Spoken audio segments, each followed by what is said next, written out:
Okay, hello. Welcome back to See What Sticks, a podcast about everything and nothing. I'm Russell. And I'm Altaf. Thanks for having me, my man. Yeah, so this week on the show, we have a guest host. I think our first ever guest host, Altaf. And Altaf, I don't know if you guys can tell by the audio quality, is calling in.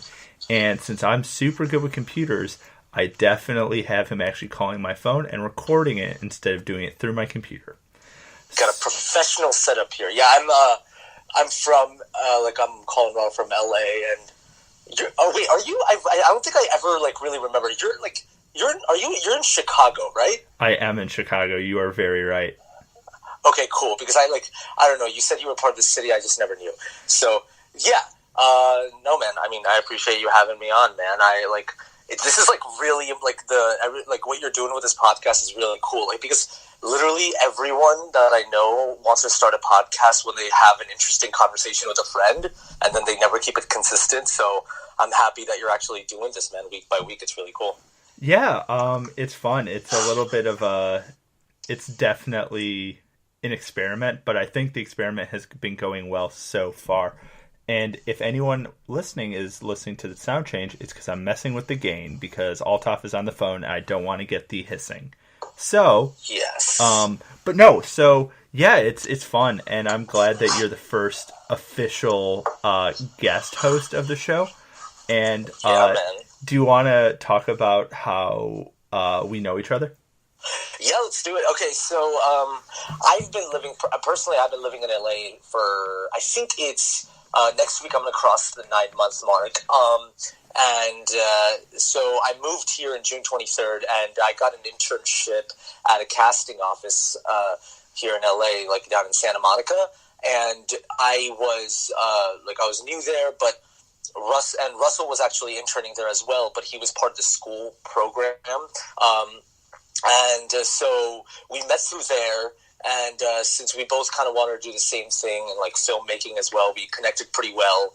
And it's been cool. And then you left, I think, in July, right? Yeah, right at the end of July.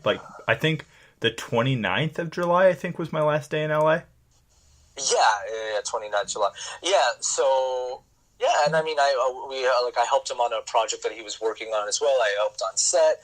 And then, we've been keeping in touch, so it's been pretty cool, man. Yeah, no, it's been fun. And it's an interesting way to meet people, and it's all about the whole who you know sort of thing. It's so real. And well, I mean, it's who you know, but it's also you meet because of that, you try to meet so many people, and it's hard to make a genuine connection with anyone here. So no, that's why this is genuinely cool because I met so many people in the past 8 months, and I've only kept up with a couple here and there. You know what I mean? Yeah, there's a really good quote or I guess reference from Fight Club where Edward Norton says they're your single serving friends. And, oh my god, yeah. Yeah. So that's how I felt about a lot of people in LA. They're very single-serving friends. And that's not a bad thing. It's just they serve their purpose. And then you, never really talk to them or you're friends with them on Facebook. But the people I keep up with from there are you, Curtis, who was in the movie, Cody. Yeah. Dude, Curtis is cool because, Curtis is one of the people that worked on Russell's short film that I helped him on in LA. And he's, an actor. But... just to give people the context, but did you see Curtis on Jimmy Kimmel? Yeah, I did. Oh, that was so awesome that he got on there. I was I met him at the casting office again, and he was just oh man, it was so much fun.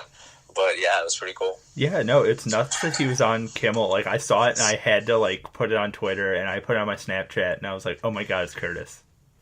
Yeah, man, it's but that's what's crazy. I mean, we working at the casting office, we meet new filmmakers and actors and every day, and then every now and then these people will go on to do things that you're just whoa, they're on that, it eventually becomes super normal that they're on a big project or something like that, but it's still pretty cool. Yeah. And then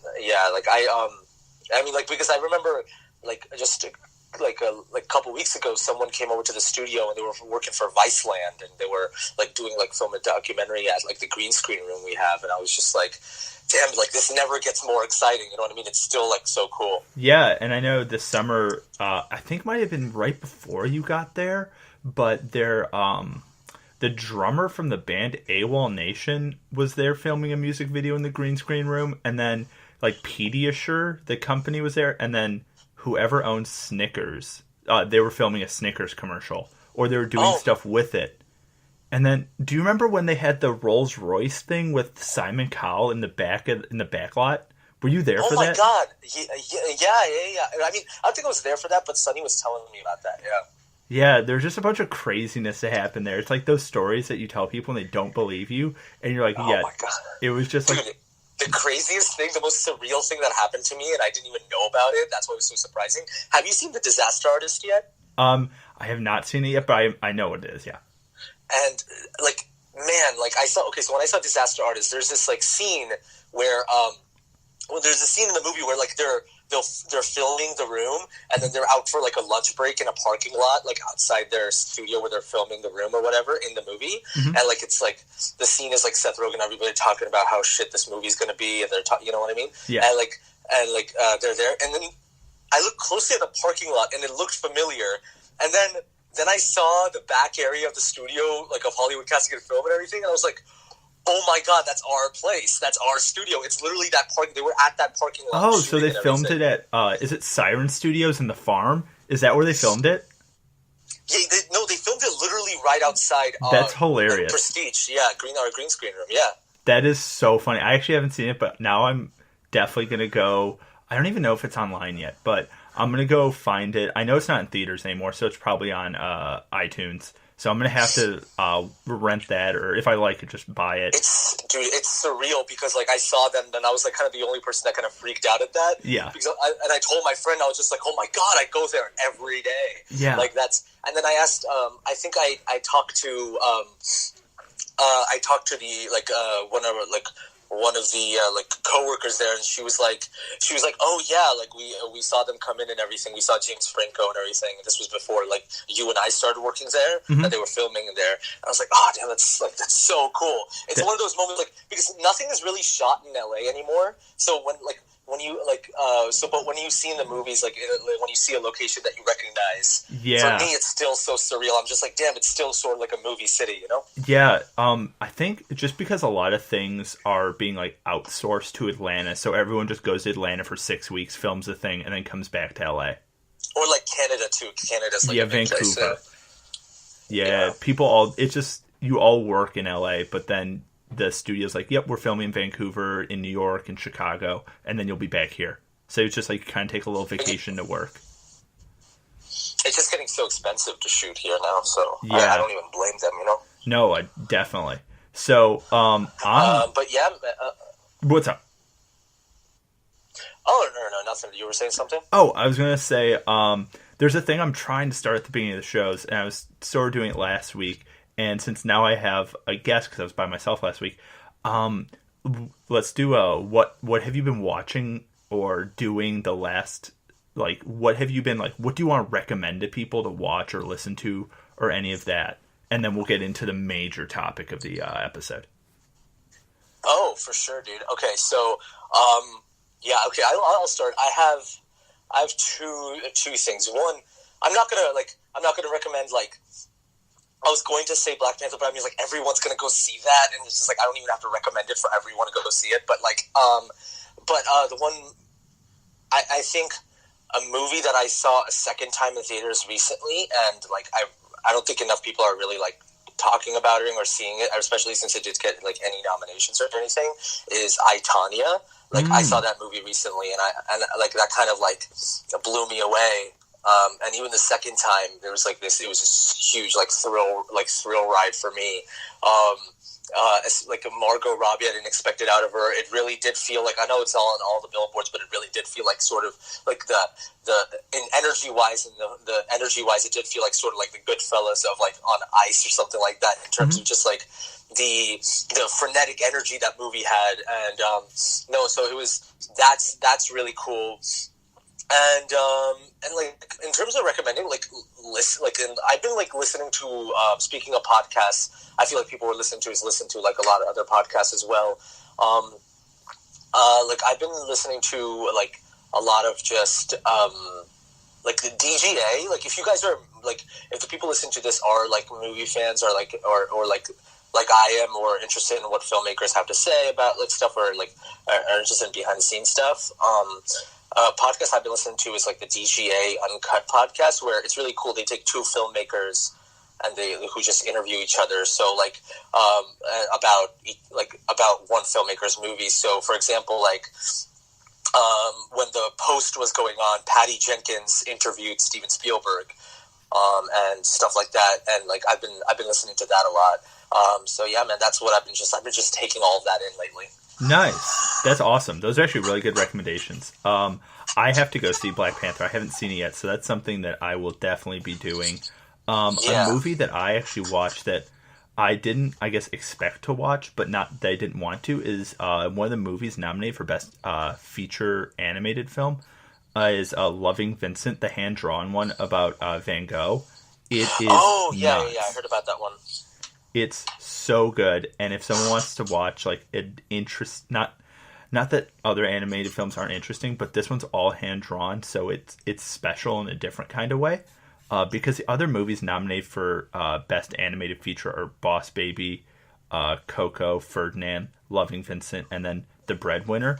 And I can assure you that Boss Baby is not good. I haven't seen it, but I heard it's hot trash.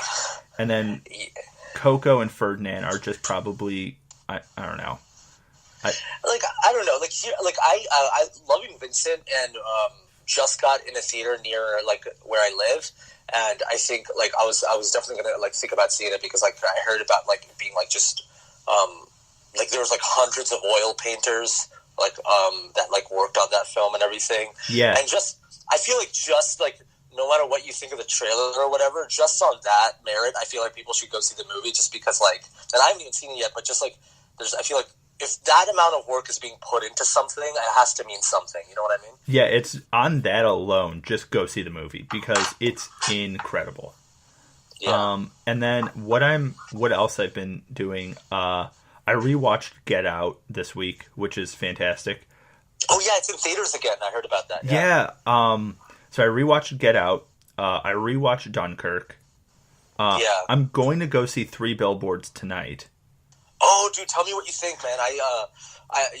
Because I saw 3 Billboards. I saw 3 Billboards in its like early run, like when it came out. Mm-hmm. And 3 Billboards was one of those movies. I don't know, like because like I feel like a lot of people have seen it by now, so maybe your theater won't be like this. But like you don't get like, besides like a Marvel movie or Star Wars movies, you don't really see like people like everyone coming together and like clapping or like enjoying a movie together, like a communal experience anymore, unless it's those like big event movies. But like when I saw 3 Billboards, like people were like clapping because of character arcs, and I was just like, this is so cool. Like people are literally coming together and enjoying this movie together. Like I haven't seen like I haven't had that experience for like just another regular like what seems like an indie movie like in a long time, you know? Yeah.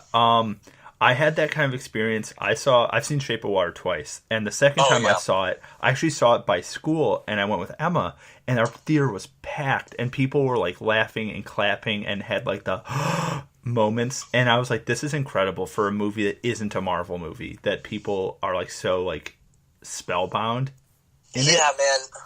It was awesome. It's always like it gives me hope, you know, because I'm just like, okay, cool. Like if you have like a very captivating story, you can still get people to get excited about it. Like, it's still possible, you know? I mean, it's harder than before, but it's still possible. Yeah, it's not just a movie that's part of the Disney machine. Mm-hmm, exactly, man. I don't no hate on Disney, but, like, that's just, like, Disney's just terrifying me lately with all the stuff that they own. Like, they keep, like, buying out, like, all these major studios, and I feel like one day it's just going to be, like, filmmakers won't know where to go, like in terms of like to get like a theatrical release, because everything's going to be owned by like 2 studios. You know what I mean? Yeah, and I just on that with like the whole Disneyifying things, it's interesting because when I look at myself as a filmmaker and my style and yours as well are very not Disney. I mean, the film that we worked on together, the opening scene is a dead person. And yeah, exactly. It's that, and the whole film is like sad in black and white and sad, and Disney is not about that. Yeah, I mean, I think it's just, and it's not even just like the fact that Disney's not about just being like taking. It just doesn't. I feel like sometimes I feel like Disney doesn't take it like not all its movies, but sometimes I feel like Disney doesn't like take its audience seriously, and I've seen that a big thing because like even like in say whatever you want about Star Wars or whatever. I'm not even going to get into like that or whatever, but like Star Wars or Marvel or like a lot of the movies that come out, I feel like a lot of times what happens is that like they'll have like this moment that could be a very like emotional and serious moment, but then they like immediately diffuse it with a joke because they don't trust their audience to be able to like handle like certain depths like that. You know what I mean? The Princess Leia Mary Poppins scene. Oh my god, yeah, like that, dude. A bad sign is that my theater laughed when that scene was happening. Like my whole theater just laughed. Yeah, everyone was just like, "What is going on?" Like, what are they doing, man? Like, but yeah, it's that whole conversation. Like Star Wars: Last Jedi kind of broke me a little bit because for me, it was like it was more of a slow burn than anything. Like when I came out of the movie, all I wanted to do was not hate it. You know what I mean? And I still don't hate it, but like I don't like it. But like in order for me to get to that road of like admitting that I don't like it, it was a very slow burn. Like I thought about it for a while, and it took some time for me to finally admit, you know what, this movie is really not that great. Yeah, for me, I don't even know if I'd call it a slow burn. I know I talk about it on another episode of this, but for me, I would almost like, just looking back on it, because I saw it twice, I'd call it a sizzle. Oh, okay, yeah. No, so like first time, what was your first experience? Like when you came out of the theater, like was it just because when I came out of the theater the first time, watching it, like for me it was so like there's so much stuff to process that I couldn't even talk about it with anyone. Like I was like, I don't even know what to say about this movie. Yeah, when I saw it, I went on opening night with Emma, and I just remember afterwards I was just like, what was that? And I know there was like a lot of things I was happy about, and then talking to Emma about it, I was like, there's certain things I was like, what? It just didn't feel like a complete film to me. I felt there was a lot that was left on the cutting room floor, and then other things that didn't need to be added. It felt like a proof of concept more than anything else, and that's not just me saying I want my Star Wars movie the way I want my Star Wars movie. I'm just saying it just was kind of like lackluster, if that's what I'd call it. I think it was just like, for me, I looked at it, and I don't mean to turn this into a Star Wars podcast because I feel like there's already a lot of that. Yeah. Like I think my last point is just that I think Last Jedi, like now that I think about it, is just it's just like the filmmakers' like visceral reaction to wanting to be different and wanting to be unique and wanting to take risks. You know what I mean? Because I think like a lot of people are like, when they talk about Last Jedi, and the people who like it always say that, they're like, well, it took a lot of risks. And I'm just like, well, just because a movie takes risks doesn't immediately make it good. The risks have to be justified, and it still at the end of the day has to be a good story. Like you can't just be unique and then expect everyone to be like, oh, okay, that's impressive, you know? Yeah, you have to walk that fine line of being unique and good, and unique and not garbage. But also, it's like making a Star Wars movie, I feel like is just the most impossible task ever. Oh, like, yeah. I feel like I would never want to do that. Like, I would just like, that would be so crazy to do. Oh, yeah. Because nowadays, especially, like, I saw a video talking about like that, and it's just saying that like after the prequels came out, fans immediately, that was the first time where Star Wars fans felt like they knew more than the creator of Star Wars, where they were like, no, George Lucas, that's not how Star Wars is. And that was the first time we said that, because the first three movies, like everyone was universally loved. And that was the prequels were the first time where the fans kind of felt like they knew more than the creator. And then it became like a downward spiral from then. So I was like, yeah, but like, I was just like, that. Those movies are kind of not like treated as movies anymore. Yeah. That I know, and that's like a whole thing. You can go into a 4-hour conversation about it. But okay, yeah, of course. Another thing that I've been doing is the Martin Scorsese Masterclass. Did it come out already? I have early access because I bought it last year. Oh man, So fuck. Yeah. I've been working on it, and Yeah. for anyone who doesn't know what Masterclass is, it's an online class style seminar thing that you can buy, and they're with professionals. So your instructor is a professional, whether it be like Ron Howard. There was one with Kevin Spacey, but they took that one off. Yeah. But there's Aaron Sorkin is on there too. Aaron Sorkin, Gordon Ramsay for cooking, Martin Scorsese for filmmaking. I know Ron Howard for filmmaking. So they have all these professionals, and they have them sort of build this class, and they have this like workbook that you can work along with, and it sort of teaches you or gives you a different insight on how a certain craft is done.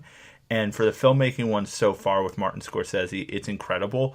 And there's so many things that, like, kind of mining his brain is so useful, because you're like, oh my God, I never would have thought of it like this.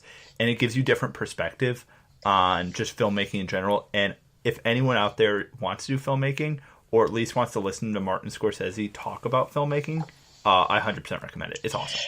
Which, in my opinion, hearing Martin Scorsese talk about, like, I've seen so many movies, hearing Martin Scorsese talk about filmmaking is, like, kind of my favorite thing ever. Like, this guy just has so much knowledge of just, like, everything cinema. It is, like, crazy. But, like, I'm happy that you like the masterclass for Scorsese, because I can't wait to get it, like, when it comes out, like, and it bums me out that I didn't get the early access, but I can't wait, because, like, because I was kind of nervous at first, because like I knew people who bought the David Mamet one, and and they were saying that it was kind of disappointing because it just seemed like this one long interview, and it didn't really seem like a class. And that's what I was kind of worried about the Scorsese one. I was just like, because the Scorsese when that trailer came out for the Scorsese masterclass, it was like kind of too good to be true, where you were just like, really, like, that kind of guy is going to be doing this? That's insane. No, so, it's awesome. Yeah. I almost bought the Werner Herzog one, but I know a few people who bought it and they just don't like it, so I didn't go into that one. But the Ron Howard one that's getting made right now, I'd be interested in that one as well. Yeah, Ron Howard brings an interesting perspective. Like when Ron Howard is that type of guy that I just feel like really, really loves his job. You know what I mean? Mm-hmm. Like, I just feel like he just loves what he's doing. He seems like a really solid guy. So I would be interested in that. But like, definitely, like, I was the same thing, because like I was thinking about getting the Werner Herzog one just because there was no other filmmaking masterclass. And then the Scorsese trailer dropped for the masterclass, and I'm like, okay, that's the one that I'm definitely going to be investing my money into, because it is kind of like also like such a great deal, because you put in $90, which seems like a lot, but if you're interested in this field, you're getting taught by a professional, and you're getting all these workbooks, and and it's an access for a lifetime. So like, you just have access to it, like it's a one-time payment. Yeah, it's essentially like taking a big lecture college class, except this incredibly famous artist is your filmmaker, or is your professor at it. Exactly, and I actually, like, there was a meetup going on that I think you know him, Moses, who used to work at who works with, he was actually holding a meetup sessions, because he bought like the Aaron Sorkin masterclass, and he was holding meetup sessions like for people if they want to come in and they just they want to watch it with him. So like I sat in on that, and I watched it, and like the Aaron Sorkin one, meant for people who are like thinking about screenwriting, or just like if you're a filmmaker and you want to learn more perspective onto screenwriting, then I think like the Aaron Sorkin one is really good too, because like that really is like, that really seems like it's a class, because first it's just him talking to a camera about his projects that he's done and how he did them, and then it kind of switches into like, and then the second and third classes and onwards switches into like, if you've seen the trailer, him actually teaching like a couple, like 4 or 5 students, and they're like filling in, like they're making a script for like the West Wing episode that he didn't, like, when he quit West Wing, he didn't watch a single episode after season 5. So like they're making this, they're breaking the season 5, like first episode of season 5, and they're breaking it together. And I thought like just getting perspective on like how like other people are thinking, and just like it's not, because then it's just not Aaron Sorkin talking to camera. You see how other people are working together, and if people who are interested in like the collaborative process, I think that one's like really helpful too. Yeah, that's actually super interesting. I was thinking about the Aaron Sorkin one, but that'd be later down the road, because that's more of a secondary thing for me. And I know writing is important whenever you're making anything, but I'm more focused right now with the behind the camera stuff rather than even pre-production, like in development. Yeah, no, I mean, like I'm with you, man. I think like the Scorsese one is a great investment. I mean, especially with like a guy who just knows. Like, I don't think like there's like, it's kind of just like, I don't know if there's ever going to be someone with that kind of knowledge about what he's doing. Like for Scorsese, that's very rare for me that I watch his movie and I'm not just in like awe of how he did it. You know what I mean? Like, because it's very rare you get those experiences when you watch a movie and you're just like, how did he make that work? Yeah. Like there's only like a few here and there where Scorsese, and for me, has not hit the mark. Like I think for me personally, like there's like Kundun, or even like Casino was all right to me. Like it's not my favorite, but besides that, man, I mean, like you name so many countless Scorsese movies, and like they're just classics. It's crazy. Like I recently bought Taxi Driver because it was Blu-ray. They were selling it at Walmart for Blu-ray, and I brought the Blu-ray mainly because it had like this whole like 25th anniversary like Q&A on it. And had a comment, had a more recent commentary, like it had the 1970 commentary or whatever, and then now it had a new commentary with like Scorsese giving his new perspective on it, and like what he thinks about it now, which is like really interesting. Ooh, that's awesome. I might go out and get that if that's a thing, because that'd be super cool to listen to him talk about it now and then, and how he's like grown as a creator and what he thinks about it like in post. But let's get into our main topic for it, which you actually pitched to me, and I think it's an awesome idea. Okay, yeah. So I mean, the Oscars are coming up soon. I think they're next week, right? The Oscars are in 2 weeks. They're in March. Okay, yeah. Oh, yeah, it's in March this time. Okay, yeah. So the Oscars are coming up in 2 weeks, and around this time, a lot of people start like watching the movies that were nominated. So like you'll see a re-release in theaters of like you said, Get Out, Darkest Hour, Dunkirk. You'll see like 3 Billboards and like Shape of Water, and like people are start talking about these movies a lot.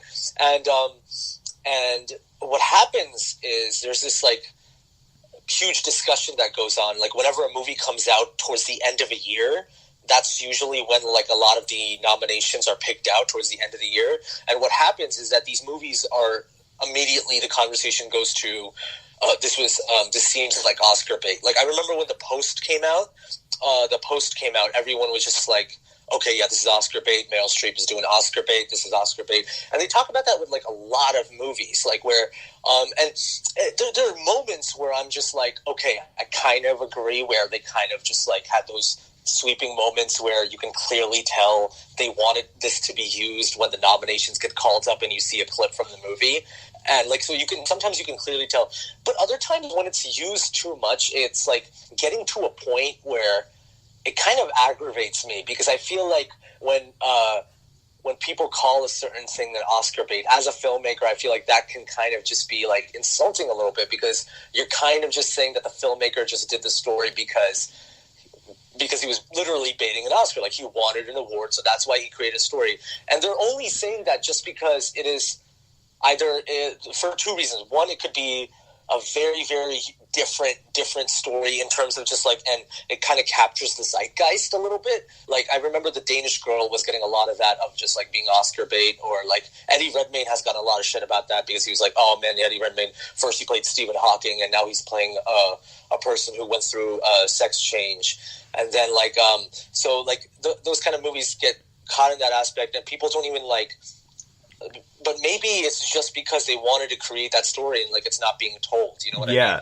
So I wanted to get your thoughts on that. Yeah, too, I think the whole Oscar-bate thing is really interesting, because it's turning a whole, not even genre, it's a whole category of films into a caricature, where you're like, oh, this is just an Oscar bait film, where it may be a film about something more important or something really topical, and it's not handled like a comedy. And if it's filmed and it has a very, very muted color palette, and the acting is a certain caliber, or there's certain actors, like if Tom Hanks is in it, people are like, Oscar bait.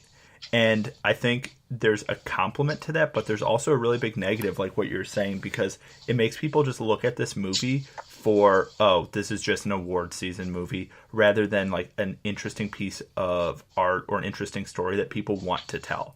Where, well, it's a lot about just like a lot of where it comes from is like when something's super relevant, right? Like when something's super, super relevant. Like I remember seeing the Post, and I actually like, I mean, of course it's not like it's not amazing or anything, but like I thought it was really great, and I felt like it was, being a drama, I thought Spielberg really uses inventive camera skills and still like made it really captivating story through camera.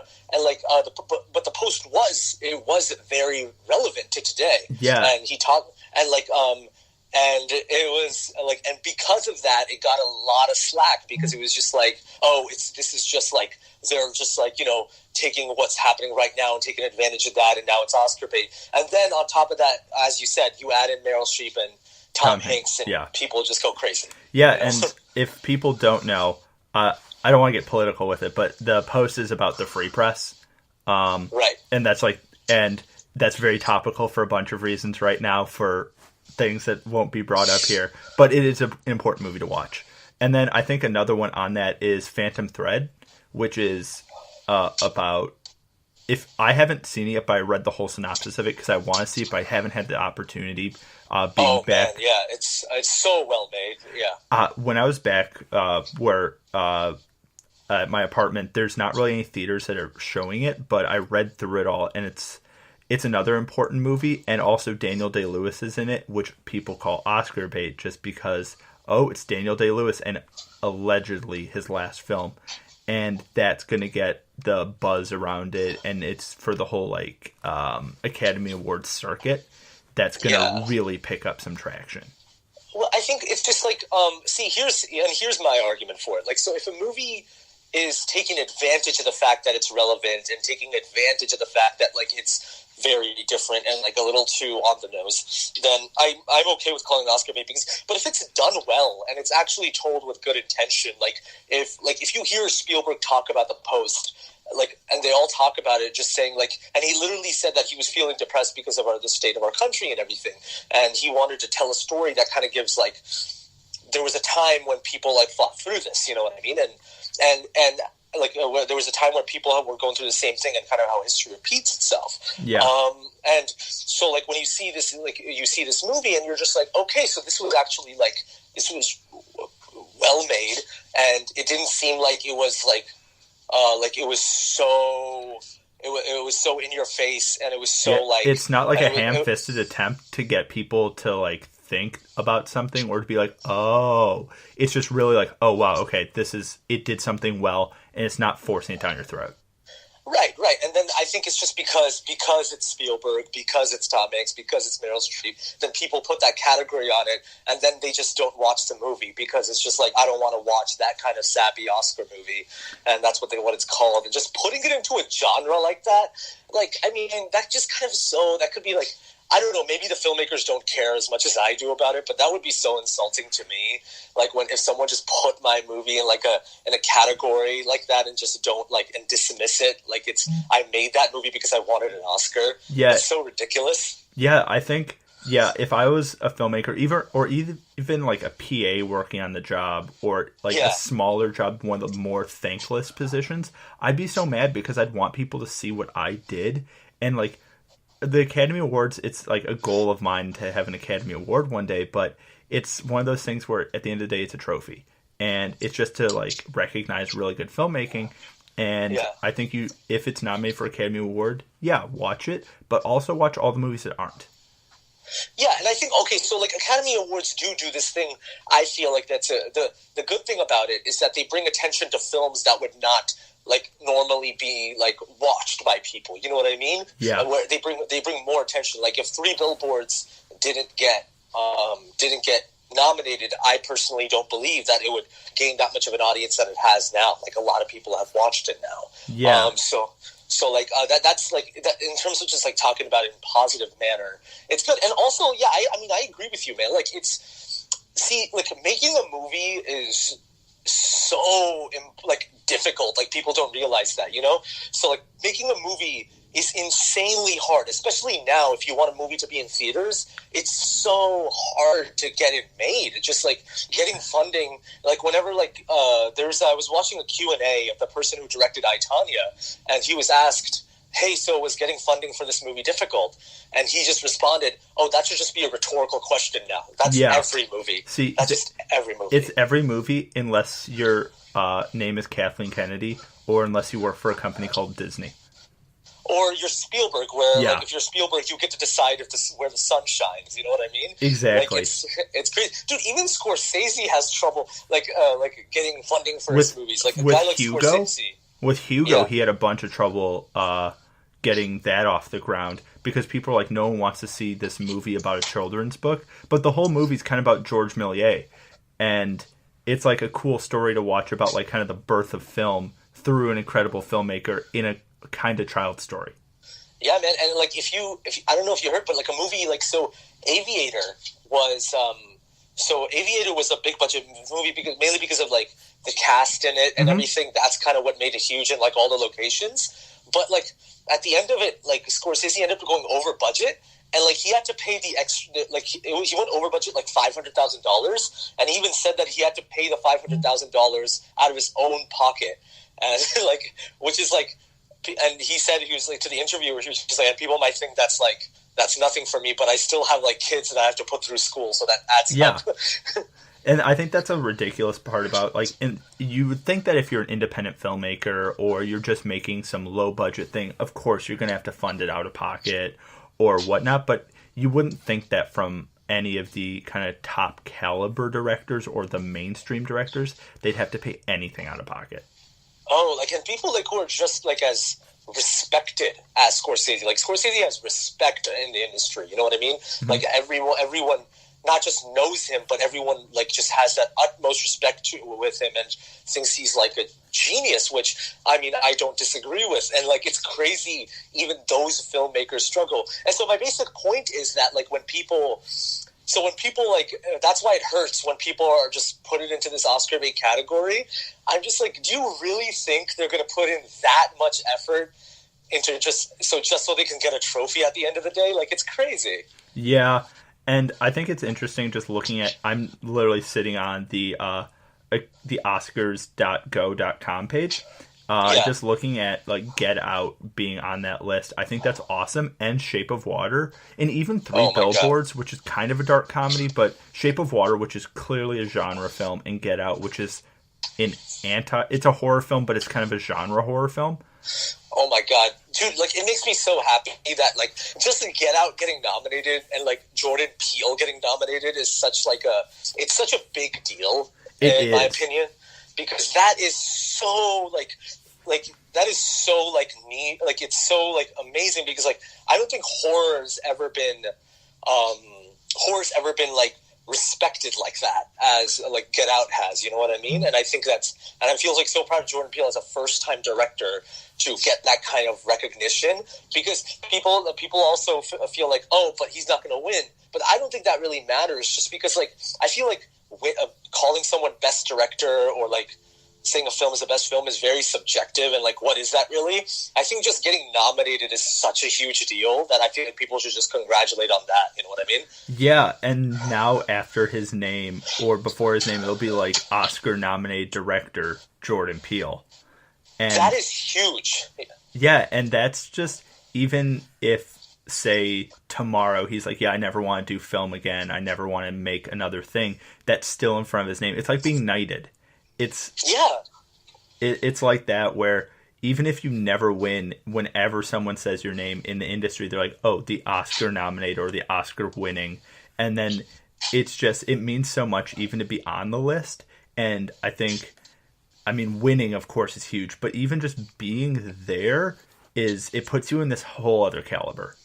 And I don't remember like another movie that has been respected so much by critics along with like fans. You know what I mean? Yeah. Like this movie is just universally loved for like a good reason, and it's just because he literally introduced a new genre with this movie, which is social, like a social thriller. And he even said that he has like so many more ideas for like a social thriller horror that explores different themes than Get Out, but he has so many ideas. And like, dude, I'm already like, I saw like, I went to the movies recently. I saw, because I have Movie Pass now, like I've been seeing like movies that I never wouldn't normally go to see. Like I saw Den of Thieves just because I was like feeling like it. And so I saw Den of Thieves, and like the trailers, there's a couple of trailers there where I was just like, okay, so now the Get Out inspiration is coming out now. Like you clearly see it now. Yeah. And just looking at Get Out as a different movie, the Florida Project, part of that movie is filmed on iPhone, which people aren't talking about, or maybe people are, but I'm just not around those people. But I think that's unreal that a movie that's in the Academy Awards, like in that circuit now, it's not the whole movie. There's probably 6 scenes that were filmed on iPhone, but that's huge. That, I mean, dude, you know what's a bigger deal though? You know, okay, that director Sean Baker, he did the feature that he did before Florida Project was called Tangerine, and it won at Sundance, and it actually got a theater release. That entire movie was shot on an iPhone 5S. Was that that was the movie that we looked up the picture, and it was at Trejo's Donuts. Yeah. It's literally, the whole movie's about like the transgender community around Hollywood Highland. Like not Hollywood Highland, Santa Monica and Highland. Really? I didn't know what the movie was about. Yeah, it's about the transgender community and how they like kind of like come together at this intersection. It's like a very infamous intersection, and I didn't even know that it was. And I walk through that intersection every day. Yeah. So like, but like, no, I mean, like, have you seen the Florida Project? I have not seen it, but I was like aware of what it was because we were talking about it over this, over the summer, and now I really, really want to see it, especially because the Florida Project, the same director, and a probably similar stylistic choices going in. It really makes me want to see it. And he's also like, I mean, this is like, it's very, I mean, like, it's so cool what he's doing. You know what I mean? I think he's found his niche, and like, he's exploring these type of communities that are really never explored. Like Florida, for people who don't know, and this is no spoiler, it's in the trailer really. Like Florida Project is the Florida Project is kind of what was the nickname for Disneyland, and that they called it the Florida Project, and that's what the Florida Project means. But in Orlando, if you go, there's these hotels like nearby Disney. Like there's these small motels and shacks where people who are like not homeless but on the verge of it, like they stay at these hotels and pay to stay at these hotels, and these rooms have become their homes because they can't afford to like get an apartment. And what the Florida Project is about, this mother and daughter, and how they how they're kind of just like surviving, and and Willem Dafoe is the hotel manager, and he has such a great performance that no one's talking about, and like even like the little girl, and it seems like a very like depressing story, but when you watch it, there's actually like a lot of humor. There's a lot of like really joyous moments, and like it kind of just like, it kind of just shows these people just like living through life and finding stuff that's like, and a lot of it's shot from the kid's perspective, like a little kid, and it kind of shows how kids like kind of just, even when they're in the worst situations, they kind of just don't know it. It's kind of their life, so they still have fun. They still like find the happy moments because they don't know anything else. They don't know the struggle. So like, even if because I remember this as a kid, like when I was a little kid, we were poor, but when you're a kid, you're oblivious to that, so you still have fun just like you were going to have fun, you know? Yeah, and that's a super good point, and I think it's good for a lot of people who probably don't know what the Florida Project is about. But looking at actors in supporting role, it's Willem Dafoe, Woody Harrelson for 3 Billboards, Sam Rockwell for 3 Billboards, Christopher Plummer for All the Money in the World, which I find interesting because he was only on set for like 12 days because he was redoing Kevin Spacey's part, which I think is, I'm glad Christopher Plummer is nominated because it's Christopher Plummer, but also that makes me kind of, for Kevin Spacey, it's a little bit of an extra slap in the face that the dude who replaced you for 12 days got nominated. And everybody who saw All the Money in the World is talking about Christopher Plummer and how he stole the show. Yeah. And, like, I'm just like, I understand Christopher Plummer's kind of a legend and, like, he's really good at what he does, but how can a man come in and just shoot for 12 days and be the talk, like, and the belle of the ball, you know? Like, that's amazing. Yeah, and then the last person on that actor in a supporting role is Richard Jenkins for Shape of Water, who... Oh, did he get nominated? Yeah. Oh, that's awesome. That performance in Shape of Water almost makes you cry. Oh my God! It's like he like plays like he's such a. It just embodies everyone who feels like lonely and everything. He plays vulnerable so well. Oh my God, man! He was so like I'm happy for him, and I didn't even know Willem Dafoe was nominated for supporting actor. That's really cool. Yeah. Yeah, because I know Florida Project didn't get any like director or like. Best film nominations. Yeah. And I just think the competition was a little difficult, so Sean Baker was kind of cut out of that.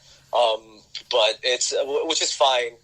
But like, I'm happy Willem Dafoe was nominated because his like, if you watched the movie, like his performance is so like, it's so subtle. And like, especially considering it's Willem Dafoe, it was very surprising to me because he usually plays that eccentric like villain. So it was really cool to see that come out of it. And then actress in a leading role, I think with all these, in my opinion, I mean, you can argue with this, but I've said this to other people as well, Sally Hawkins for Shape of Water deserves it because she doesn't say a single word except for the singing scene. She has the singing scene, and for that entire movie, you know exactly what she's thinking. You know her character so well, and she doesn't say a word. Well, I mean, that's the beauty part about Shape of Water, and I feel like a lot of people are already saying this, but...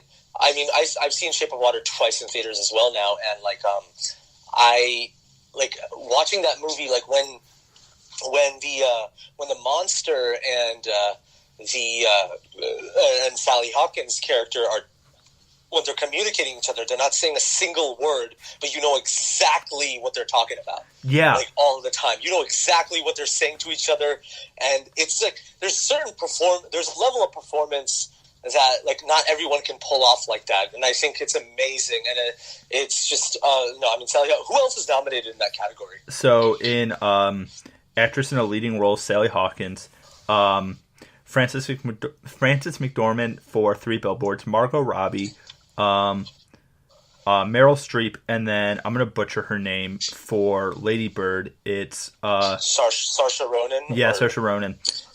But. Okay, all of those women, incredible. I actually haven't seen Three Billboards yet, but just with Sally Hawkins, and it's same with Doug Jones, who plays the fish man, the monster, my God, yeah. and Guillermo del Toro as director. That trifecta, just all. I mean, I know Doug Jones isn't nominated, and sadly probably never will be for his incredible performances, but that's one of those like, this is like filmmaking or like storytelling at like the most primo level. A friend of mine said this. You know her name, Nicole. Oh, yeah. She was telling me something with what she thought about Shape of Water, and I totally I think it's the best way to describe that movie. It literally feels like Guillermo del Toro is telling you a bedtime story. Yeah, in the weirdest, most Guillermo del Toro way. Yeah, and it's so strange, and it's just like it's the best it's like he's really done well. Like, I mean, I feel like every time Guillermo del Toro is like when they talk about a new movie that he's doing a new project, and everyone kind of like does that whole thing where they're just groaning and they're like, "Oh man, another monster movie or another fairy tale thing. What is he doing now?" Of course he. Yeah. But then you watch it and you're just like, "Oh, okay, yeah." So I understand why this guy's good at what he does. You know? Yeah, and then if you go from, I guess he has more than 3 big movies, but when I think Guillermo del Toro, the 3 or 4 big ones that I always think that aren't Hellboy or Pacific Rim, which are previous like properties, is Kronos, Pan's Labyrinth, and this. Oh yeah, Pan's Labyrinth is like I think my favorite from his. Just I really love that movie. I think this beats that for me. Shape of Water. Yeah. Yeah, I mean, dude, it's close because it's just hard because I mean this is clearly like a passion project of his, and I mean it was just so cool to see him really get the recognition now, like starting to get that recognition and becoming like and like becoming someone. Like, I mean, because I heard, like, you heard those stories. I mean, you're a big Lord of the Rings fan, so you heard those stories about him like getting signed on almost, and he was almost going to direct like The Hobbit. Yeah, and then because it was when it was still with, was it when it was still with New Line, and then Warner Brothers bought it, and then they kicked him? Is that how it worked? I don't remember the order, but something like that. Well, something like that, because I mean, Guillermo del Toro now says that he kind of like wanted to leave as well. But I like highly assume that's just because of all the studio tension that was going on, and he's always talks about it. Like, he always like asks for a lower budget movie too, because he just doesn't like the stress of it, and he feels like it's more creative if you go with a lower budget and make it look huge, which is like insane to me. Like, it's still crazy that he's asked, like when he was doing Shape of Water, he legit asked for a lower budget. Like, that's insane. Yeah, I think that shows how like creative he really is, or what he knows exactly what he wants, and he knows he doesn't need that much money, because he's such an artist where he's like, in theory, for easy math, someone offers him like 150 million, and he's like, no, I only need 100, and they're like, okay, and all right, I guess. yeah, it's just, and they're like, cool, man, and he's like, this is what I need. But that's what an artist, to know exactly what you need and not be greedy. You know what I mean? Yeah, and I think that shows. I mean, with all the best director nominations I'm looking at right now, it's Christopher Nolan, Jordan Peele, Greta Gerwig, Lady Bird, Paul Thomas Anderson, and Guillermo del Toro. It's a controversial thing. I didn't love Dunkirk. I thought it was really cool, and they filmed it in IMAX. So I was legit going to ask you that, because I have literally the same opinion of it. Because I think, because everyone's like, I felt like when I saw Dunkirk, I saw a different movie than everybody else in the world, because everyone came out of it calling it possibly like Nolan's like masterpiece. And for me, and I want to hear what you have to say about it too. But like for me, when I watched Dunkirk, this is what I always say. I was like, this was a third act of a really good movie, but I think I never really got to see that really good movie. Yeah. There was no character setup. Like, I didn't understand who the characters were, and like I didn't know any of them, and I didn't feel for that either. I didn't feel I feel like what they try to do is with Hans Zimmer's score and the way it was filmed, they try to build the tension. But I'm the type of guy who's like, I don't care about that if the characters are not strong enough, because that's what really builds the tension, when you really like set up the character to where you are scared for them. Yeah, because it's, you know. And I think here's what I said about Dunkirk to a few people. So first, Dunkirk, in my opinion, it's expertly done in IMAX. But the movie is essentially a bunch of wet British guys on a beach who you don't get attached to, who all get rescued, which is an incredible story. Like, the story itself is incredible, but the movie, like, the emotional toll that movie, like, has, and the emotional, like, hit, you can get more of from the first 20 minutes of Saving Private Ryan. The Omaha Beach scene has more of what Dunkirk has, but way more visceral, and you, like, that first 20 minutes is like super rough to watch, and I feel like Dunkirk is always kind of grasping for that feeling, but never gets it. Yeah, because Dunkirk really wants you to, because with the score, you can really tell that Dunkirk wants you to the same, like, you're holding your breath the entire movie, like, effect of it. And like Saving Private Ryan, that's what it felt for me. Like after that 25-minute long scene, the first scene of like Saving Private Ryan, like, I took this huge long breath. And it only lasted for a couple of minutes, because then you were back in the same thing again. Yeah. And but in like those first 25 minutes, like, I mean, everyone talks about it now, so I'm probably saying like things that have already been said. But I love the one thing that really does it for me, that shows character, is when Tom Hanks's character, when you first see him, and how his like the canteen in his hand is like shaking. Yeah. It's like, it immediately tells you so much about character. Yeah. It doesn't have to have any dialogue or anything in it, but it shows that like, he's nervous on the inside, but he's not allowed to show that because he has to lead. I feel like the screenplay for that scene, for people who are listening who don't know how a screenplay is written, it's kind of written like stage direction, so it's like opening, and then there's a description, and then there's a character and how they're feeling, and it has their dialogue. That's kind of how a screenplay is written, in the loosest sense of that, and it's just kind of, it gives the reader or whoever's reading the screenplay, the actors, a mental image of what's going to happen. I feel like the first opening of that movie is Omaha Beach, and then it's just 20 minutes of brutal things happen. Tom Hanks screams, people scream, then the next scene, and it's just like Steven Spielberg just has an arrow that goes to like page 15, because it's insane. Yeah, there's very little like the dialogue is literally just people screaming at each other because it's a war, and it's so brilliantly staged because it feels improv, but it's not. It's and it's so not, because the thing about it that feels like it was actually like made and it was not just like on the fly, was because while there's so much chaos going on, you know exactly what's going on. Yeah, and like, so I think a big problem with a lot of action movies, and you can use like the prequels in Star Wars or like lesser done action scenes. So like a good action scene is the hallway fight from Old Boy, where you know everything that's happening. Oh my god, I love that you mentioned Old Boy. I feel like not enough people know about it. It's great, yeah. And then so with the Normandy or the Omaha Beach scene in Saving Private Ryan, so you start on the boats, getting up to the beach, you land on the beach, you're in the water, then you go up the beach, onto the hill, and around. So you always know locationally where you are and where the enemy is, but they never tell you. Like, you just kind of know by how it's edited, by it's cut, shot, everything. It's just perfectly done, and you can listen to that whole thing on mute.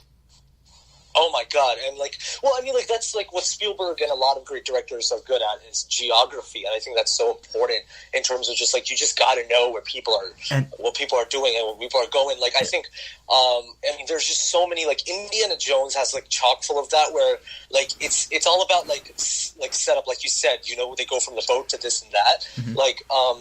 How Indiana Jones, first he's on a horse, then he hops on the truck, and then he's like being dragged, and then he gets inside the truck, punches the guy, then he's driving, and it's a bunch of action consequence. Like, he does this thing, and then again hits again, and then he has to. But it has purpose.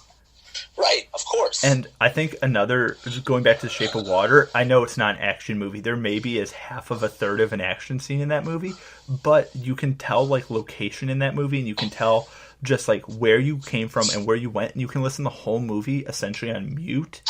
And you can listen to it if you just had the score in the background or whatever, you can listen to it all or watch the movie all like that, because you know exactly how the movie is just through like physical portrayal and everything else, and you don't need that's a huge part of film is dialogue, but you don't need that with these really well done action scenes.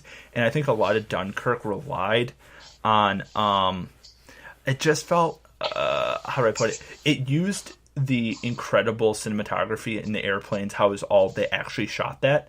It uses that, but it doesn't do it to the right degree where I'm just like, oh, cool, this is incredibly well done, but you're watching a movie. But with other things like Saving Private Ryan, you actually are like, oh my god, I could actually get shot here. Oh my god, it's terrifying, because that's the thing. I think they rely too much on the.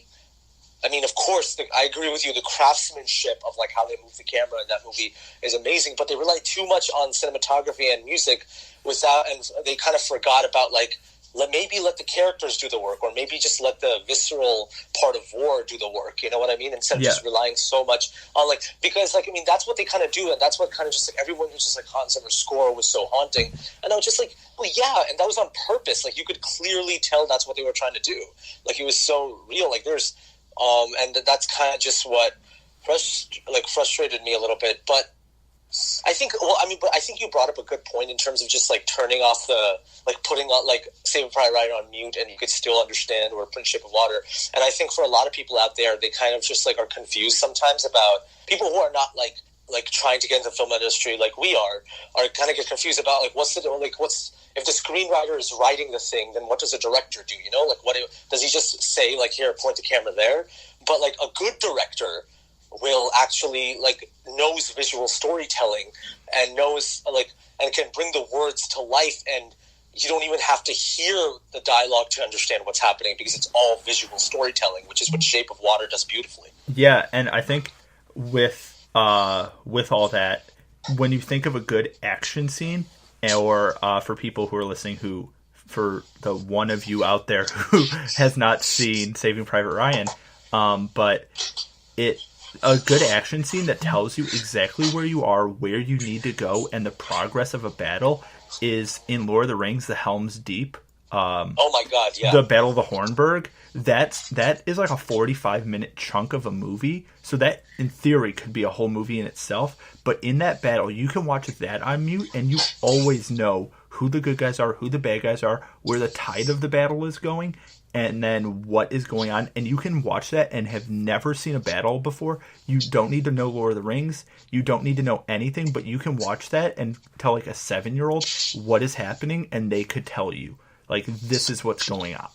And I think, and I think that makes a good battle, not to make it so a 7-year-old can watch it, but make it simple enough that even if you're like looking at all the the minute details, and the big thing, you have to think still, but you're always being like led with the story. I've always judged a bad action scene to me is the one where I'm just like, oh, it's so loud, and I'm ready for it to like move on to where they start talking about you know what I mean? Like when you're just ready for it to move on. That really shows that it's just like, I'm just not invested in it. You know what I mean? That's how I felt in every action scene in the new Star Wars movie and in most Marvel movies. Except Iron Man 1. Iron Man 1 does it really well. But apart from that, all the other Marvel movies and even the last 2 Star Wars movies, I'm like, okay, get on with it. Oh my god, I'm with you. And like I think you might like Black Panther a lot too, because it does a lot of just like when you walk out of that movie, you realize that like the fight scenes were very like character based and more than anything. Like it had to do with something. And that's what I liked about Iron Man as well. Like the first Iron Man was so much of just like every fight scene had to do with like Tony Stark trying to figure this out because it's his first time, you know? Uh-huh. Yeah, which is great. There's a really funny thing that I saw based on the Iron Man thing. What is the I'm looking it up. If people can hear me typing, I'm sorry. What is it called? It's their weapons manufacturer. 1 second. Okay. So I heard this on another podcast, but it makes me laugh because we got to Iron Man 1. So Northrop Grumman makes bombs, right? And It was this whole thing. It was like a long joke, and I'm going to retell it. I'm going to botch it. But it's the story of the 2 kids of Northrop and Grumman, and they get kidnapped and taken to a base in the Middle East. And then in the base, they learn that weapons aren't the answer, and they escape, and they become heroes, and they build a new company around them for peace. And then at the end of the story, it says, spoiler alert, that's the plot of Iron Man 1. They still make bombs. Yeah. And I read that. Yeah. I was like, wait, is that what Iron Man 1 is based off of? And at the end, it's just like in all caps, nope, this is Iron Man 1. These guys still make bombs. And it's like, oh. Oh my god. I had a little bit of hope for a second, but I guess it got destroyed. Yeah, I know. That's funny. No, man. But, it's just like, when you speak of action movies, man, like action is something like I've always, one of my dreams is to really make like I love Indiana Jones so much, and like it's mainly because it's so dirty and it's so messy. That movie really feels like really like just some like a filmmaker who's just having a blast. You know what I mean? It just feels like a filmmaker who's having so much fun, and that's like my goal is to like create like a action movie like that. Like the only movie that really made me feel like a movie that was just like a filmmaker having so much fun was Baby Driver. Like when I saw Baby Driver, I feel like Edgar Wright was just having a blast doing that movie. Baby Driver feels like if the movie Drive, The Italian Job, and a music video all had a baby together. Exactly. No, yeah. It's very much of that. Here's the thing about Drive. Like, I know a lot of people love it, and I don't like. I really like it. I know. I'm like, you know, like you're part of the big majority. A lot of people like it. I'm part of that minority where the Drive wasn't for me. and it's really much for a very stupid reason where I felt like I think I just came in with a wrong expectation of it. So when I saw Baby Driver, I was just like, this is what I expected Drive to be. Yeah. You know what I mean? They marketed Drive as an action movie, not as Ryan Gosling looking sad at a camera for 2 hours. And you know what movie has Ryan Gosling that's really good? What? The Other Guys. If you've ever seen that movie's hilarious. Wait, Ryan Gosling's in it? Not The Other Guys. I'm sorry, The Nice Guys. Oh, Nice Guys is so good, man. Not The Other Guys. The Nice Guys. That movie makes me laugh so much, and it's just so subtly funny. On a filmmaking standpoint, Nice Guys is so good too. You know what I mean? Yeah. Just like it's like I love Shane Black, man. He just like I feel like he just hasn't gotten the love from people. I feel like he deserves. Like I really enjoyed Kiss Kiss Bang Bang, but nobody went to see that. I really enjoyed Nice Guys, but Nice Guys got overtaken by Civil War. Like Civil War came out, and people were just seeing that 6-7 times in theaters. That was the same time. Yeah, well, apparently the two movies that beat out Nice Guys was Angry Birds and Civil War. So it's kind of crazy. God damn you, Hollywood. I know, dude. And like Shane Black, like I bought the DVD and I love commentaries. I that's like my favorite thing. And like when they're doing commentaries, this was before, like they obviously did it before the movie like released in theaters, so they didn't know what the box office was going to be. So they were just like Shane Black was hinting so many was giving out so many hints of what like that he would probably want to do a sequel, and in the sequels he would do something like this. And I'm just like, God damn it, we're never going to get to see that now. You know what I mean? I think man, that actually makes me really, really upset that came out at the same time. That, you know what movie's also really underrated and really good? Nightcrawler. Just going up. Oh my God, Nightcrawler is like Nightcrawler is the modern day version of Taxi Driver, in my opinion. Like it's so, it's so good, and like it's just like I remember when I was watching Nightcrawler, I saw like I was a journalism student in college, and so when I saw Nightcrawler, that really like kind of hit home, and I was just like, oh, this is so cool, and until it gets really messed up. But but it was I remember I recommended Nightcrawler to you. I feel like, did you watch it recently? I watched it a bit ago, but yes. I remember I recommended Nightcrawler to you. Yeah, and were you the one who was like, I don't like scary movies or something like that? So I'm not a big horror person, but Nightcrawler it's a horror, but it's not scary horror. It's horror as in, oh my God, this is what people can actually do when they want something bad enough. Yeah, it's more thriller than anything. Yeah. It's just, and I remember I was like recommending, I was like, dude, you're gonna like, you would love this movie because it's it's so much. Like Jake Gyllenhaal is scary good in that movie, and it is the biggest, like in my opinion, it's one of the most disappointing snubs in Oscar history of just like Nightcrawler not being like recommended at all. Yeah, and it got nominated. The only thing that got nominated was best screenwriting, which I think it deserved, but like the fact that like Jake Gyllenhaal didn't get a nomination is so crazy to me. Yeah.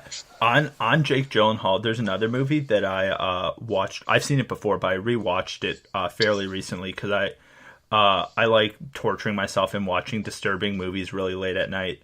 And it's another Denis Villeneuve movie, or Villeneuve. Prisoners? No, Enemy.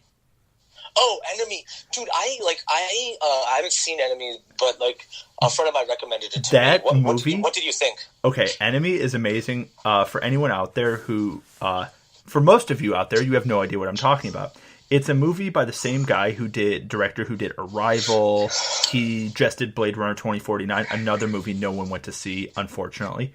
But this movie is about Jake Gyllenhaal and someone who may be stalking him. That's all I'm going to say. But this movie is like a psychological thriller-ish. It has a 61 on Rotten Tomatoes, or 74 on Rotten Tomatoes, which doesn't mean anything. But it's very intellectual, but not like, it's not intellectual like it makes you feel dumb. It's a movie that doesn't hold your hand, just like Arrival. But this movie has hands down the most terrifyingly scary final scene of a movie that I have ever seen in my entire life. The final scene of this movie made me audibly scream. And oh my God. It made me scream, and the first time I saw it, I actually screamed. I freaked out, and I'm like, what just happened? And the second time, I knew it was coming. I was sitting in my bed in my apartment, watching on my laptop, and I kicked my laptop off my bed. Oh And my God. it's- I can't, like, I don't know if I would call... You can look it up on YouTube. If anyone is interested, the movie's called Enemy, like your friend or your enemy. Enemy Final Scene. And you'll know what I'm talking about. And it's not exactly a jump scare. If you watch it without seeing the rest of the movie, the context isn't there. But you'll understand why it's scary. Yeah. But it's not like a monster. That's not what it is. It's not treated as a jump scare. No, it's just something that happens, and it makes you... It's almost like if you've ever been pranked and you like walk into the bathroom and your friend is like standing in the bathroom behind the mirror, and you look up and you see him and he's there the whole time and you just scream. Or something like that. Or your friend is like standing behind the wall and he's like, "Ha, I got you." And it's like not... It's kind of a jump scare, but it's not like a bird hitting a wall or a monster jumping out at you. It's just something that's there, and then the camera focuses on it, and Jake Gyllenhaal focuses on it, then you focus on it, and you're like, "Oh, Jesus H. Christ, that's the scariest thing ever." And then it ends. And it just ends? Yeah. Yeah. Oh, that's... Dude, I love Denis Villeneuve, man. Like, he's a director that I feel like people are kind of like... I'm happy for him because I love Prisoners. I've seen every other movie besides Enemy, and like that's a director that I'm just like, I'm happy that people are knowing who he is now. Yeah. Like I feel like after Arrival, his name really kind of just like exploded because everyone was just like, "What the hell? Like, this movie's never been. Yeah. This movie's what the hell is this movie?" And then now he does Blade Runner, which, man, that upsets me so much that movie didn't do well. Like, I don't get it. Like, I don't understand what people are going for. I'm just like, how did this movie not do well? It had Harrison Ford. Well, the original didn't do well either. Yeah, the original didn't do well, but then it became a cult classic. You know what I mean? But I think the reason this one didn't do well is because they put Harrison Ford in the marketing. If they didn't put him in the marketing and people went to see this movie and they're like, "Holy shit, Harrison Ford is in this," I think people would have gone out to see it. It would have created more hype for it. Yeah. Okay. Yeah. Altaf, I want you to go on YouTube right now, and I want you to watch the ending scene of Enemy. Just type in Enemy Final Scene, because I want to know your reaction on this podcast live. Because I kind of hyped up this scene, and I really want your opinion on it. Go back and watch the movie. The ending scene isn't a spoiler for the movie, by the way. If you watch the ending scene, you don't have context for why this is like this. But it's not a spoiler in any way, shape, or form. Okay, so yeah, I typed on YouTube. Wait, so just in case, I don't know what I'm going to do, but like, I'm allowed to curse on this project. Yeah, you're allowed to. Cool. Cool. I have a little thing I put in when I'm uploading it. It says like profanity. So no, okay, yeah, so, it's fine. I'm clicking on it right now. It's the one that's 1 minute and 3 seconds. Okay, yeah, I'm on it right now, so I just hit play. There's text on it. Okay, so Jake Gyllenhaal just enters. He's like rubbing his beard. He's walking in. His girl just walked past him or whatever. He's looking at something, twiddling his fingers. Did you plan on doing something tonight? Oh yeah, you can hear it through it. Yeah. No, it's fine. Because I think I have to go out. Just to go out. I'm just laughing in anticipation. Okay. Helen? Yeah, for people who can't hear, he's calling for a girl, so he goes back to the room. Oh no, they can hear you. Oh, fuck! Oh, shit! Oh! Right? Oh, my God! Oh, my God! And, wait, does it just end there? Yeah, that's how the movie ends. Oh, my God, man! I don't want to spoil it for anybody, because I feel like people should so just the thing that happens in the end, that's like it's like a visual motif throughout the film, that thing. So that's not real. It's something that he's seeing. Yeah. But isn't that really... It's like... And you don't... even when you see the movie, you don't expect that thing to happen. But it's like a thing that image you see a lot throughout the movie, and like if you don't realize it going in, like if someone tells you look for this throughout the movie, you'll be like, oh, it's like the oranges in Godfather. It's one of those kind of things. But the ending scene of this movie is like, it makes your heart stop for a second. Right? Oh my god, dude! There is it's legit. I feel like people like are getting annoyed by my reaction, but it's legitimately like when you'll watch it, you'll have that reaction because it's truly like insane. Like I will attach the link in the description of the podcast. Yeah, put it in like the show notes because it's I mean like it's crazy that the movie just ends like that. I just imagine like people in the theater watching that for the first time and what their reaction must have been like. You know? Oh, I would love. There's no videos out there of people. I think there's probably reaction videos, but it's hilarious when you show someone that you're like, "Hey, can you watch this? This is this ending scene to a movie." And a lot of people are like, "I don't want spoilers." I'm like, "This isn't a spoiler for the film. It's just the final scene that isn't a spoiler." And people are like, "How?" You're like, "Just watch the movie. Just watch this 1 minute thing, and it'll ruin your day." Oh god, it's just like it's legitimately like I have no idea. Like you said, it's not a spoiler, so I trust you. But it's really not. Okay, so but like I'm just like that's something that like fuck man, like you get kind of lost for words after seeing that. You know what I mean? No, I think it's hilarious. Oh man! Yeah. Did you see this movie in theaters or did you see it? When did this come out? I did not see it in theaters. I think I saw it pretty shortly after. So this came out in 2014. I actually probably saw this in 2014. Because that's like I only heard about this movie because like when I watched Arrival, I went back and saw like the Denis Villeneuve movies I never saw. I saw Sicario, then I saw Prisoners, and Enemy is the one that I hadn't seen yet. So that's how I heard of it because I didn't even hear of Enemy back in 2014. Oh, okay, dude. Sicario, the sequel. That's a movie that doesn't need a sequel, but I'm hyped. Are you hyped for the trailer? Like the trailer kind of looked bad to me, dude. Man. The scene with Benicio del Toro with the gun and his fingers and he just goes crazy. I'm like, I don't think it'll be as good as Sicario, but that it's going to be intense. I don't know, maybe because like the actors are good, but like for me it's like Denis Villeneuve is not doing it, and like it's not like it's just like the first Sicario was like for me so good that I really don't want like a sequel for this at all. So like, but I mean like maybe it might surprise me, you know what I mean? So I do agree that him like blasting the gun with his finger like a fucking video game is kind of crazy. But like that like in the theater, everyone was just like, "Holy shit, what?" Yeah, no. So before we, sorry, my voice just cracked because I'm 12. Before we end the podcast, because we're at about an hour and 20 minutes, which is fine. Yeah. What is your opinion of The Big Sick? Because I love that movie. The Big Sick Man was something like it was so like I saw it in the theater.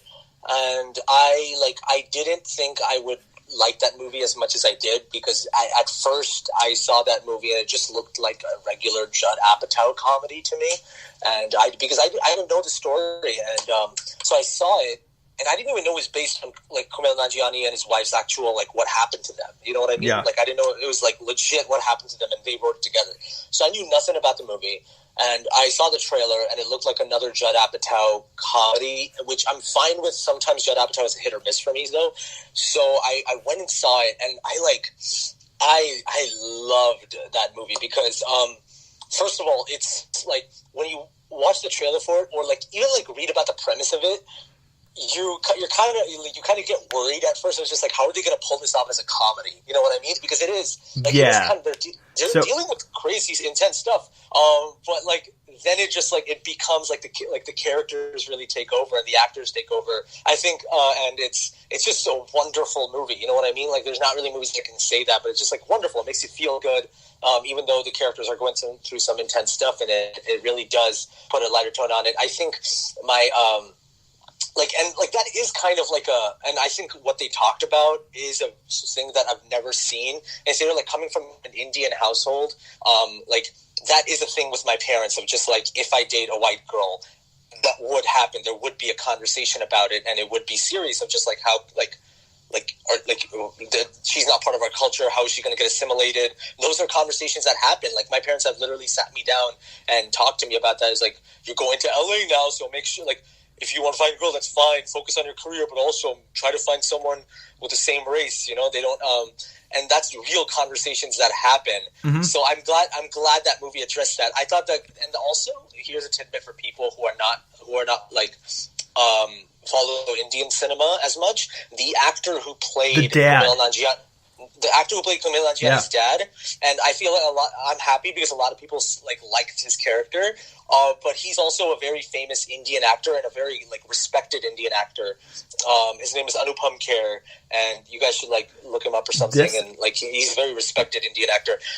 This movie was his 500th film. Yeah. Oh, yeah. He's been around. He's been around. He's an old timer, man. He's been around. You know? But speaking of dad, I also loved. I haven't loved Ray Romano as much as I loved him in this movie in a while. He is so funny in a sad kind of funny way, but he's so relatably funny. And I'm like, oh my God, why are you not in more stuff like this? Because he's amazing. Okay, so there's this one scene, and I'm Muslim too, and it was so great because me and my friends make these kind of jokes all the time that would seem totally inappropriate to anybody else who heard it. But just when you're watching, if you haven't seen this movie yet, and I don't want to spoil the joke. Wait, are you talking? Are you talking about the "We Love White People" one or the 9/11 joke? The 9/11 joke. Oh. I love. The best thing about that joke was I was in a theater packed full of people, and I was the only one who laughed out loud at the joke because everyone else was so uncomfortable. I was the only one who laughed out loud, and I was the Muslim one. So it was here, I'll describe the joke if people haven't, if they don't know. So it's what happens is, this isn't a spoiler. This is actually in the trailers. So Kumail, his girlfriend, kind of ex-girlfriend, goes into a coma, or is medically induced into a coma because she's sick. And then Kumail has to hang out with her parents, and they're at the food court in the hospital. And Ray Romano is awkward and has nothing to say. And he's like, so what do you think of 9/11? And Kumail's like, I don't know. I guess it's what's your opinion? And then Ray Romano just says something, and Kumail's like, yeah, we lost some of our best that day. And then it's complete silence. But oh my God. And it's just supposed to be played as an awkward joke. It was just it was so great because the way he said it was Ray Romano was just Kumail Nanjiani's character was just have you not talked to anyone about 9/11 before? Yeah. And Ray Romano was just well, no, I just wanted your take on it. Yeah. And Kumail Nanjiani was oh, we lost. I mean, it's very tragic. We lost 19 of our best men. Yeah. And it's just there's this silence that falls apart, and I think both all that those three actors that were in that scene handled it so well, and I was just so happy that joke was in there because I was just that's the kind of jokes when people who are Muslim make with each other, because it's so ridiculous that some people feel so uncomfortable about talking to 9/11 with Muslims, and we always make fun of that. And me and my friends loved that scene. No, that's I saw that. So I saw The Big Sick at my house. I bought it on iTunes, and I was watching it in my family room, and that scene came out. I didn't know because I didn't watch any of the trailers for this because I listened to Kumail's podcast. So I knew it was coming out, and I'm like, I'm going to avoid all the trailers for this, kind of like with The Shape of Water. And when that joke came on, I was crying laughing, because you know exactly where his head is at, where he's like, are you serious right now? Yeah, because he's literally he's really playing off of that awkward white dad character that Ray Romano does, and he's just you know what, I'm going to make you feel a little bit more awkward about this. Yeah. Before we continue, just because you asked this question, this absurd question about what do you think of 9/11, I'm going to make it super awkward for you. Yeah. And that scene alone, really made me feel okay, I'm going to love the rest of the movie because they really have the tone and the jokes down. You know what I mean? Yeah. So on that, I watched this a little bit ago, and I was recently in a class that was a black pop culture class that I took because I thought it'd be interesting, and I was the only white guy in the class. And there was a few times in the class where our professor, who's super nice, everyone in the class was really nice, but they'd occasionally be like, Russell, what's your opinion on this? And I was kind of probably the same as yours. I'm fairly progressive as a person, and I wish just one time I said the opposite thing just to get no laughs. And oh my god, yeah. Because I think everyone has been in that position in one way or another where someone asks you the most absurd question, and you're just like, are you kidding me right now? Well, I mean, like, also before anything I say anything else, it's awesome that like The Big Sick got nominated for Best Screenplay. I was so happy. But also on that, I think the Get Out did a very similar thing where like you would watch it, and I feel like Jordan Peele even said that, where he was just like, everyone who watched it who wasn't black would be like, oh god, I think I've done that before. You know what I mean? Yeah. I think I've said that before. Oh fuck, you know what I mean? Yeah. And like Jordan Peele was even laughing about that. He was just like, I think the new thing that white people have now is in order to prove that they're not racist, they just say that they've seen Get Out 3 times in theaters. That's hilarious. That's like the funniest thing, actually. Oh my god, I have to actually use that in a sentence now, and just people are gonna be like, "What?" And I'm like, it's kind of a double joke, but whatever. Yeah, exactly. Yeah, it's yeah. But no, I was just saying, like, it was that 9/11 joke in Big Sick. It just makes me like, it was just so good to me. Like the joke itself is great because I watched it again at home, and like the joke itself was so great. But like, I don't know, watching in a theater where I could feel everyone getting so uncomfortable when Kumail Nanjiani said that joke, like they felt so uncomfortable and they didn't want to laugh. Like there were snickers. I was the one who was laughing the loudest, and I was just like, oh, this is just fucking great how uncomfortable everyone is. And I think it's good because it's one of those things that people actually, like, the Ray Romano thing is played off as a joke, but I think people actually think that sometimes, and to have that joke in there makes you, like, analyze, like, wait, have I been this dumb before? And yeah, man. And like there's it's kind of sad but funny in The Big Sick when he's doing his stand-up routine where the parents come and he gets the heckler, like the frat guy heckler. Yeah. And then where Kumail Nanjiani plays it off so well. I mean, I know it's a script, so it's not improv in real life. But where the guys, like, go back to ISIS, and Kumail's like, wait, do you want ISIS to have more people or less people? Yeah, I know, man. But, dude, that's what really happens, though, like, because I remember, like, when I was in middle school, like, people would legit, like, tell me, and, like, people would legit, like, come up to me, like, when the whole, like, when Osaba was dead, that news came out. It was the biggest thing. Everyone was talking about it. And the next day, like, there were some jerks that came up to me. And were just like, oh, dude, my condolences. And, like, all I wanted to say, like, I said to him, like, the first couple I just, like, ignored. But the third one, I was just, like, I told it, like, the guys looked at me in the eyes and they said that. And I was just like, oh, dude, thank you so much, man. No one's like, I feel so sorry, man. It's just I've been struggling through a lot today. I really appreciate that. Yeah. And like, that's how a lot of like you hear the extremes about how people handle racism, but like, when it's day to day, racism is just like, when people are racist, it's just funny. Like, as long as it's not harming someone, when people are just like verbally racist, it's just hilarious how stupid some people can be. You know what I mean? Yeah, it's just, and you're from Tennessee, right? Was that where you moved from? Yeah.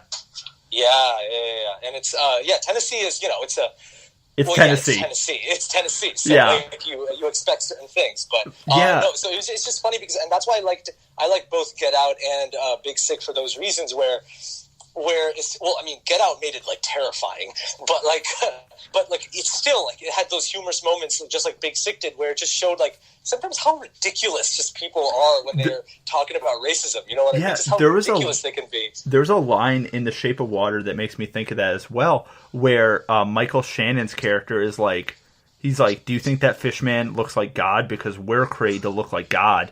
And he's like, God looks like you or me. Well, more like me. And, like, people in our theater laughed, which I understand why you would get the laugh from that, but I'm like, that's kind of a way people think, and it's really sad. It really is, because it's just like, so, like, that's what I loved about the movies that came out. Like, Three Billboards, you'll get, like, some of that, too, like, that kind of same effect of just, like, how, like, a small town, Ebbing, Missouri, handles racism, and it's, like, it's really real, like, it doesn't fuck around, and like, what I loved about, like, a lot of the movies that came out this year is that they like really discuss that and how absolutely absurd. Yeah, when you're like, looking these at people, stereotypes and racism is, because it's just sometimes you'll just look at people and be like, really, you think that? That's crazy. Yeah, it's like, it's one of those things where if you're looking at someone like through a window of cinema, you're like, oh my God, are people that dumb? And then like it makes you think about your own life, and it makes you just kind of, that's what a good movie does. It makes you reflect, and you're like, wait, have I seen this before, or have I done this before, or have I been like a part of this situation? I think that's a testament to something being a really good movie, is if you can walk away and be like, wow, that meant something, and now I can like improve my life because of that. That actually happened to me with like a lot with Get Out, is when, because I've always been of the opinion that like, hey, I'm not racist, it's crazy, like I'm totally not. Mm-hmm. And then I see Get Out, and I'm just like, oh shit, like it's like, it's very subtle sometimes, but you never realize that sometimes you might be the problem as well. Yeah. And it really makes you look in the mirror. And Jordan Peele says that like, well, everyone's racist, but like the important part about it is that you really acknowledge it, and then you try to move on, because you're going to be, no matter what. You can't avoid it. And when you avoid it, you end up saying certain things like those characters did. Oh, and you yeah. make yourself look worse. Where if you like dance around certain things, you look like way more of like an ass than if you were just going to like say something, because 9 out of 10 times, just say it if that's what you're thinking. But if you dance around it, people are like, we know what you're thinking. It's so bad. It's just like when they made that joke, it was just like, I would elect Obama like for a third term. I swear to God, best president I've ever had. And when the way Bradley Whitford says it, I'm just like, oh my God! I felt like I've said something around those same lines. You know what I mean? Yeah. Just to avoid me looking racist, you know? But instead that movie just says, hey, just acknowledge it and move on. Don't try to like tiptoe yourself around it. It's just like, be cool and like don't be weird, because that's the moral of the story, is if you're weird, people are going to think you're weird. Yeah, and then Get Out made that weird part just insanely terrifying. Yeah. Like, it just made it like a horror. See, if that movie wins Best Picture, I'm going to... Okay, firstly, I love that movie, but I don't think it should win Best Picture. But I agree that it should be in the list. But I think Shape of Water should, because of just on Guillermo del Toro's description, he said it's an adult fairy tale for troubled times. And on that alone, and just how the movie was created and what it says, without saying anything, pun intended, that movie is just like, it's a genre film as well, but I think it handles things a little better than Get Out. Not that Get Out doesn't handle things well, but I think it's done more gracefully. And listen, I think it's just sorry, I cut you off. What were you saying? And the dance and the musical number there is incredible. How well did that work? Like, that's something that you would think it would never work. And like, it's just like, how awesome is it that like Guillermo del Toro like pulled that scene off so well? Like, it's, like, if any other director did that, it would just not work at all. And it would be like a joke, but in this, it's almost heartbreaking because you know what's happening. And the funniest thing is the monster, while this is all happening, is eating eggs. Yeah, I know, man. And it's just like, it really shows what she wants to say. Like, she wishes she could make such a grand gesture, but all she can do is like really talk with her hands, and it sucks. And cook him eggs. That's, oh God, it's so rough. But let's actually like, let's make that into an end point. Who do you want to win? Who do you think should win director, and what movie do you think should win Best Picture? I think, okay. So on our final point here, so Best Picture, let me go back to the top of the list. Best Picture, I haven't seen 3 Billboards yet, so I'm not completely there. My favorite movie of the year has been Shape of Water, but I would love it to win. I'm also going to go see Call Me By Your Name, so I haven't seen that yet, and I heard that's fantastic. But as of this second, Shape of Water and Best Director, let me go down. Where's Best Director? Best Directing... Maybe Jordan Peele. Okay, that's crazy because I want,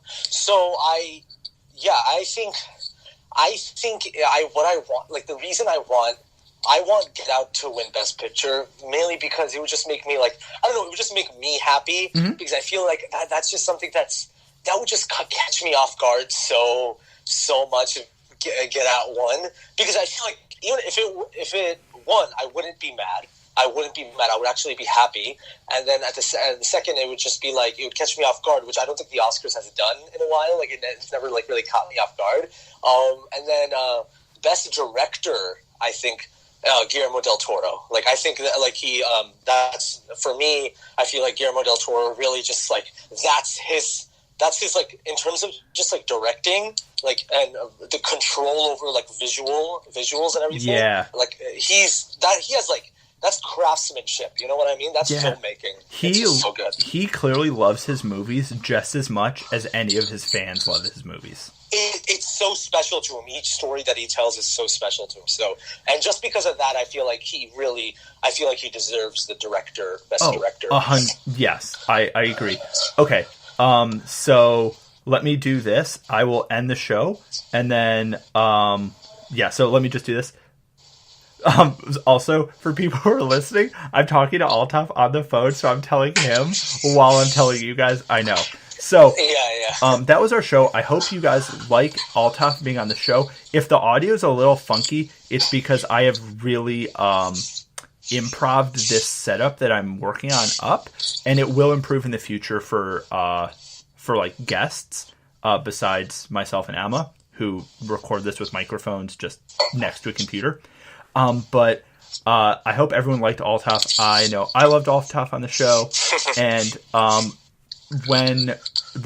in the description of the show, I will leave like Altaf's Instagram and everything else. So if people like him, you can go follow him, and vice versa. But again, thank you. This has been See What Sticks. It's a show about everything and nothing, and this week films. If you liked it, please go iTunes, Spreaker, SoundCloud, whatever you're listening on. Leave a comment, like it, subscribe. It helps. And thank you so much. I hope you have a nice week, and I'll see you again next week. Bye-bye! Bye.